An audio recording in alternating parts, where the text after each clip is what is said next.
Judges Corner is brought to you by CoolStuffInc.com and gatheringmagic.com. Support our show by visiting both websites. Now it's time for Judges Corner with David Green. Hey everyone, welcome back to Judges Corner. In today's episode, we're going to be taking a look at Born of the Gods, the second set in the Theros block, and all of its mechanics. Born of the Gods introduces some new mechanics, some old mechanics that we're familiar with, and some old mechanics with a new twist.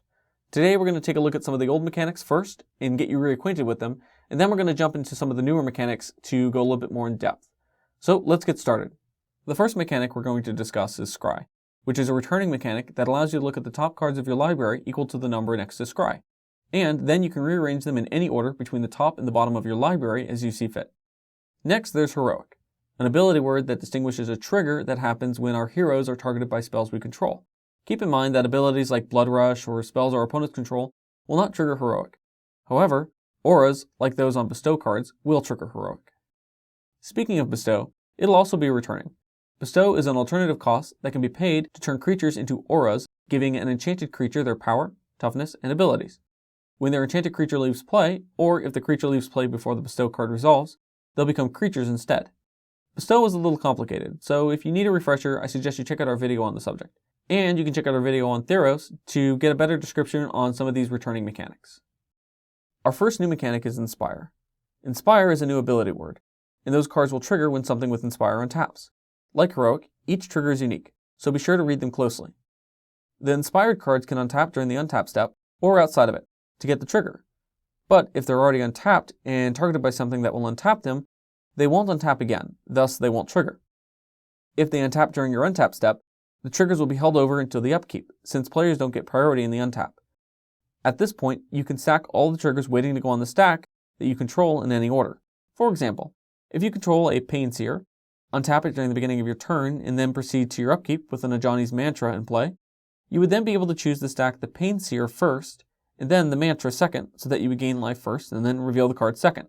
Although, you could reverse the order too. Check out our video on active player, non-active player ordering for more details. The next mechanic is Tribute, an ability that leaves your opponent with a choice. Either face a big creature, or let it have access to a cool ability. Tribute is a replacement effect that requires a choice as the card would come into play, and that's after it starts to resolve.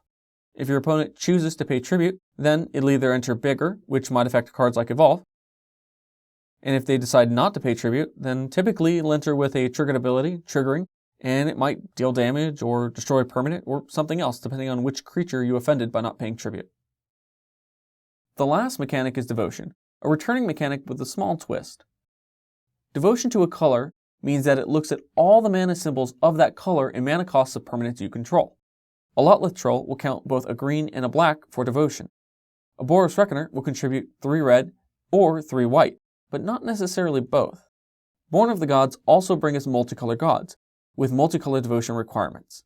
Basically, if Xenagos, god of revels, is in play, a Burning Tree Shaman will count towards 2 devotion for both red or green, but not 2 red and 2 green. So, hybrid mana is not counted twice. That double red could also count towards Mogus, or the double green could also count towards Karametra. 1 Burning Tree Shaman, with Xenagos, will leave you with 3 more devotion of either red or green to fulfill in order to make Xenagos a living creature. Speaking of Xenagos, you might be wondering how both Xenagos and Xenagos work on the battlefield at the same time. The legend rule only applies to other legends with the same name, and the planeswalker rule only applies to other planeswalkers with the same type. Both Xenagos and Xenagos can coexist on the battlefield at the same time, pending one is a planeswalker and the other is a god. Karn has also suffered from this identity crisis. So, if you have any questions, make sure to send us an email at judgescorner@gatheringmagic.com. And for the next couple of weeks, stay tuned, we'll be covering more on Born of the Gods with certain cards and questions that come up. Until next time, make sure to shuffle thoroughly, play at a reasonable pace, and have fun.